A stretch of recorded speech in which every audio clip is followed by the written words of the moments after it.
Good morning guys from London. The last time I was sat in this square, I'd just come off a National Express coach from Wolverhampton all the way down to London Victoria coach station, and to be honest it wasn't particularly enjoyable, and anyway that video proved to be quite popular, and judging by some of the comments that you made, I should have tried a much nicer route with a much nicer coach. Well, here I am today doing just that. I'm going to be taking a double-decker coach from here to Bristol. Now apparently this is one of the best routes with one of the best buses. I've got an upstairs seat. I'm actually looking forward to this. I hope my previous experience hasn't put me off too much. I'll tell you what, why don't you come with me? The coach station is just over there. We'll wait for the bus, get on the bus and see how it goes, and it's about 2.5 hours I think it takes to Bristol, so when I get there I'll give you a summary of what I found. I'll see you on the bus.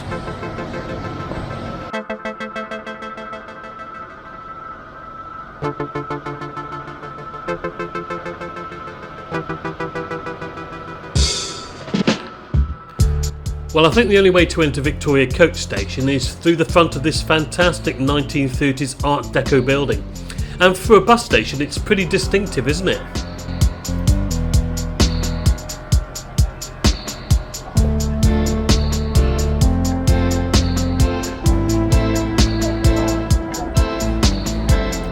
Built in 1932, the frontage is complemented by the circular foyer, which has been modernised somewhat, but it still looks pretty cool, with all the departures laid out in front of you in a kind of semicircular design.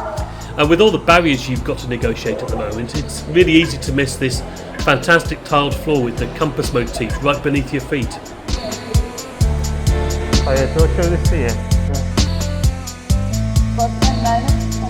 10 o'clock, yeah. Thank you very much. Our staff were helpful at this point and directed me through to the coach stands. Predictably, my coach would arrive at one of the furthest stands, stand 18, but it did give me the opportunity to wander through the labyrinthine corridors and waiting areas that surround the concourse where the coaches await. There are lots of food outlets here, including the usual suspects, but quite useful really, as I suspect there's very little in terms of catering on any of the services these days.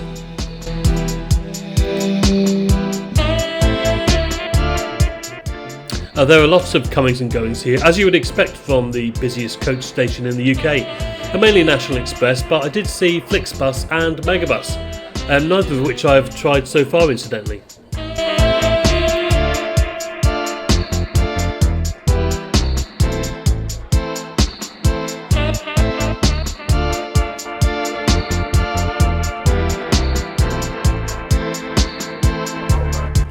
Now apparently there are 22 stands at Victoria Coach Station, so the other two must be out in the street somewhere. Beneath each stand is the destination of the next coach and its time of departure.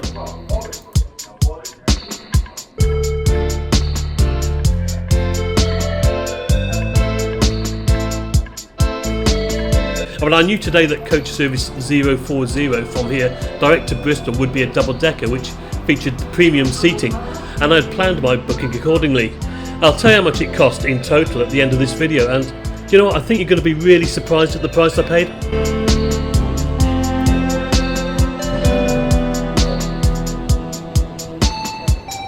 The coach is in fact a 5-year-old Scania Caetano Boa Vista, which I'm sure anyone who is an enthusiast will know.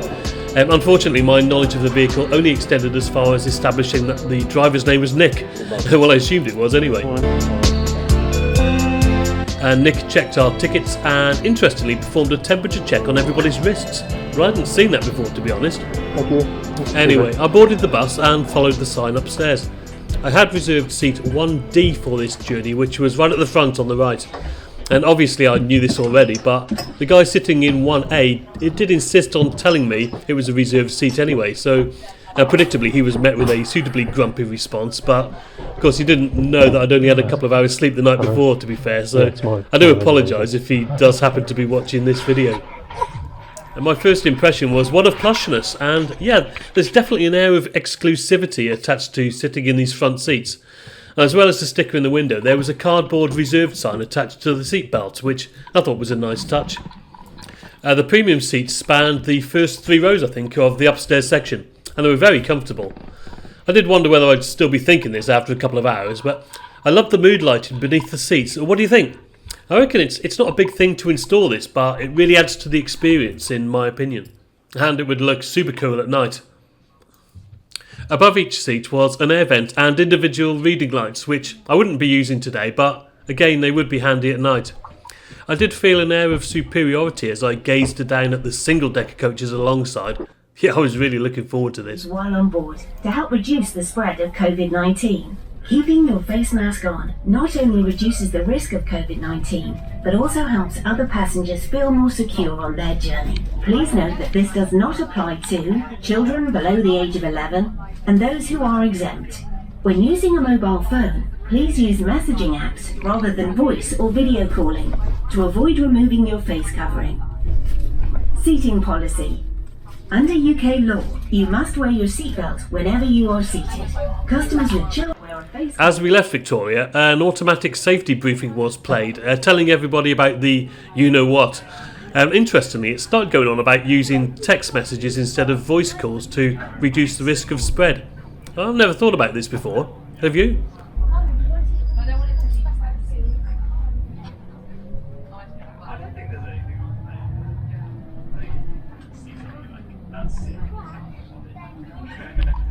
It did take some time to negotiate the streets of central London, but again there were some lovely views of the Thames from the upper deck, and obviously this part of the journey must be factored into the overall time. It's a bit of sightseeing at the end of the day, and being upstairs at the front of the coach was a great place to do this.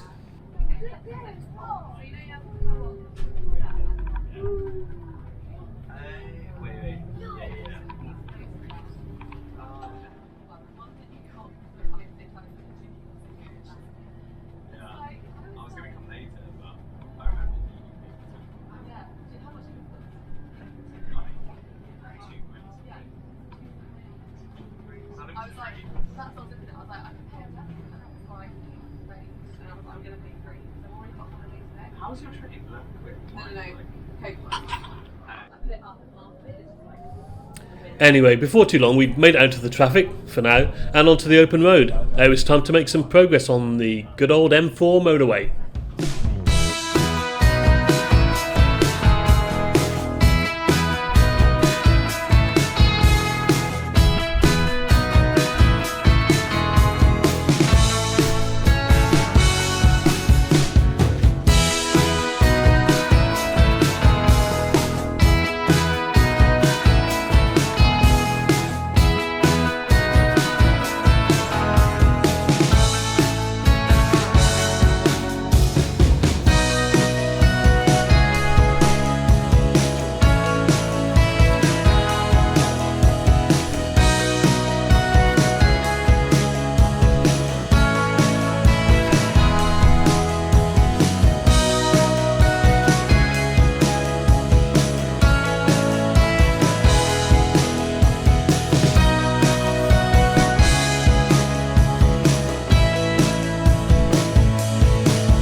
I tried the toilet out this time. It was downstairs, but I would have been able to tell if it was occupied or not by the handy indicator upstairs.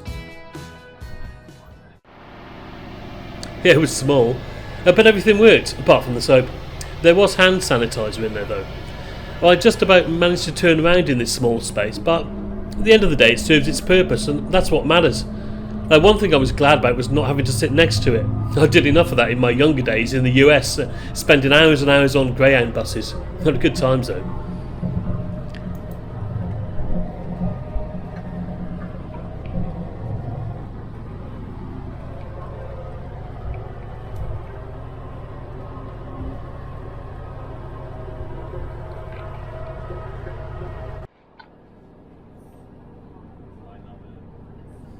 I've tried the Wi-Fi and this time I didn't get anything at all, so I'm assuming it was turned off.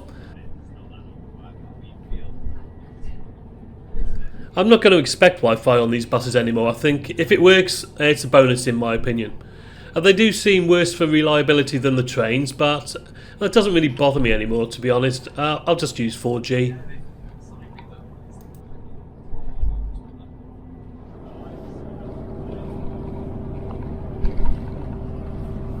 The seat reclines a good distance and was comfortable enough for me to try and get a quick 10-minute power nap. Yeah, I felt very comfortable in these premium seats. Note also the curtains here. Essential at night, I would say, most definitely.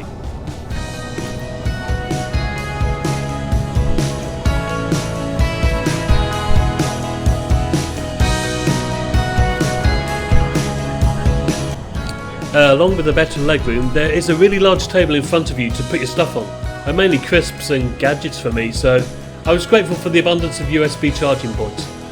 I had the table all to myself, as expected, but in normal times there would still be ample room there anyway. And now obviously the one big drawback with the coach is the potential effect of traffic congestion. Well, there's not much National Express or anybody else can do about that, but it is something that may put me off if I was in a rush to get somewhere. I wasn't today, which was good because around 18 miles out of Bristol at approximately 12:20 we did hit heavy traffic. Unfortunately this was due to a serious accident on the other carriageway. I really hope nobody was seriously hurt or worse.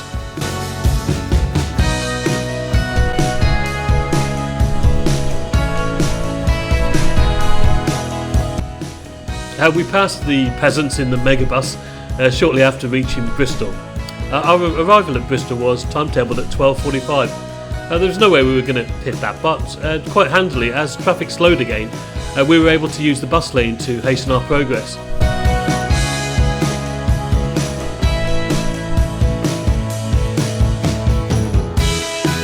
In fact, we reached Bristol at 12:51, only 6 minutes behind schedule, which was pretty good overall, wasn't it?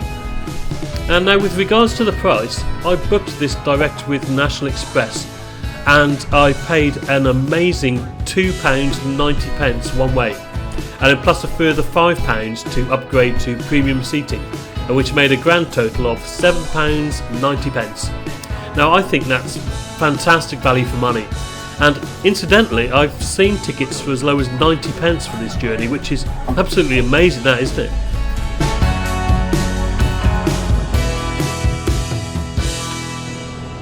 Okay guys, I've just got off the coach at a Bristol coach station. Coming all the way from London Victoria coach station. It was a little bit late getting here. It took about 2 hours 51 minutes. And that was mainly due to congestion really on the roads, which can't really be helped, but it is one of the pitfalls if you're considering this mode of transport. All in all though, I would say there's two massive reasons why I would do it again. The type of coach I was on this time and the price. So if I did want to do coach travel again, I would definitely consider the type of coach it is before making a booking, and also relevant to the price as well. Anyway, I'm off back down to Bristol Temple Meads now. I'm catching another train heading north. So thanks for watching this. Hope you really enjoyed it. I certainly really enjoyed making it, and I'll catch you on another trip soon. Cheers for now.